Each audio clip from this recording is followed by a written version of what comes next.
Assalamualaikum warahmatullahi wabarakatuh. Perkenalkan nama saya Rian Abdullah, MPM 237020 Prodi Ilmu Komunikasi. Jadi, pada kesempatan ini saya akan mempresentasikan hasil kajian tentang perkembangan teknologi informasi dan komunikasi atau TIK, serta bagaimana pengaruhnya terhadap kualitas pembelajaran di sekolah dasar. Topik ini penting karena pendidikan dasar adalah fondasi awal pembentukan cara belajar siswa. Jadi slide selanjutnya itu tentang latar belakang. Perkembangan TIK saat ini berlangsung sangat pesat dan hampir semua aspek kehidupan terdampak, termasuk dunia pendidikan. Di sekolah dasar, proses pembelajaran seharusnya dibuat menarik, interaktif, dan sesuai dengan perkembangan zaman. Namun kenyataannya masih banyak pembelajaran yang dilakukan secara konvensional, seperti hanya mengandalkan buku dan ceramah. Padahal pemanfaatan TIK diyakini dapat membantu guru menyampaikan materi dengan lebih jelas dan mudah dipahami oleh siswa. Slide ketiga itu tentang urusan masalah dan tujuan. Jadi berdasarkan latar belakang tersebut, penelitian ini mengangkat dua rumusan masalah. Pertama, bagaimana perkembangan teknologi informasi dan komunikasi dalam dunia pendidikan. Kedua, bagaimana pengaruh manfaat TIK terhadap kualitas pembelajaran di sekolah dasar. Dan tujuannya itu penelitian ini adalah untuk menjalankan forensik dalam pembelajaran SD serta menganalisis dampaknya terhadap kualitas pembelajaran. Slide keempat, tujuan pustaka. Teknologi informasi dan komunikasi didefinisikan sebagai sarana untuk mengolah, menyimpan, dan menyampaikan informasi melalui media digital.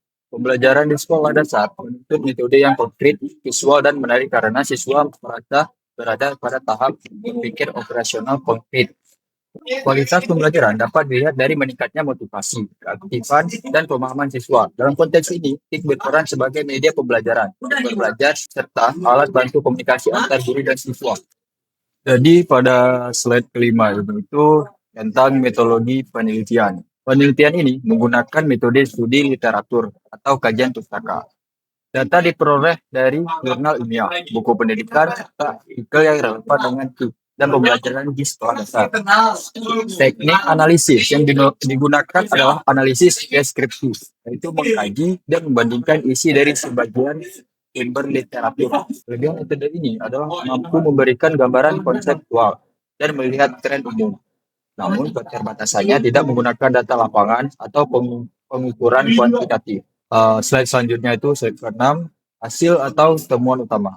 Jadi hasil kajian menunjukkan bahwa pemanfaatan TIK memberikan pengaruh positif terhadap pembelajaran di sekolah dasar. Guru dapat menyampaikan materi dengan cara yang lebih variatif, misalnya melalui video, gambar, atau media interaktif. Siswa menjadi lebih aktif, termotivasi, dan lebih mudah memahami materi. Dan itu juga proses pembelajaran juga menjadi lebih efektif dan menyenangkan. Lanjut slide ke-7, yaitu diskusi. Temuan ini sejalan dengan teori pembelajaran modern yang menekankan keaktifan dan keterlibatan siswa. Pemanfaatan TIK membantu menciptakan pembelajaran yang lebih interaktif dan berpusat pada siswa. Dalam hal ini, peran guru tidak lagi hanya sebagai pusat informasi, tetapi sebagai fasilitator dan pembimbing dalam proses belajar. Hasil kajian ini juga memperkuat penelitian sebelumnya yang menyatakan bahwa media berbasis teknologi dapat meningkatkan kualitas pembelajaran. Lanjut slide ke-8, yaitu kesimpulan dan saran. Jadi kita dapat simpulkan bahwa TIK memiliki peran penting dalam meningkatkan kualitas pembelajaran di sekolah dasar. Penggunaan TIK ini terbukti mampu meningkatkan motivasi dan pemahaman siswa. Namun, dampak positif ini sangat bergantung pada kesiapan guru dan fasilitas yang dimiliki sekolah. Oleh karena itu, guru perlu meningkatkan kompetensi dalam pemanfaatan TIK dan sekolah perlu menyediakan sarana pendukung yang memadai. Lanjut slide ke-9, yaitu kaidah ilmiah dan kualitas naskah.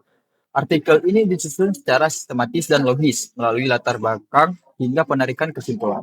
Referensi yang digunakan relevan dan mendukung topik penelitian. Metode kajian pustaka sesuai dengan tujuan penelitian yang bersifat teoritis. Namun keterbatasannya adalah tidak adanya data empiris dan pengukuran kuantitatif, sehingga hasil penelitian masih bersifat konseptual. Slide ke-10 adalah manfaat. Secara praktis, penelitian ini dapat menjadi acuan bagi guru dan sekolah dalam memanfaatkan TIK. Secara teoritis, penelitian ini menambah kajian ilmiah tentang peran TIK dalam pendidikan dasar dan dapat menjadi dasar bagi penelitian selanjutnya. Baik, selanjutnya ini ada daftar pustaka. Jadi ada beberapa daftar pustaka yang sudah tertera di PPT. Mungkin sekian saja dari saya. Dari Taufik Walhidayah. Assalamualaikum warahmatullahi wabarakatuh.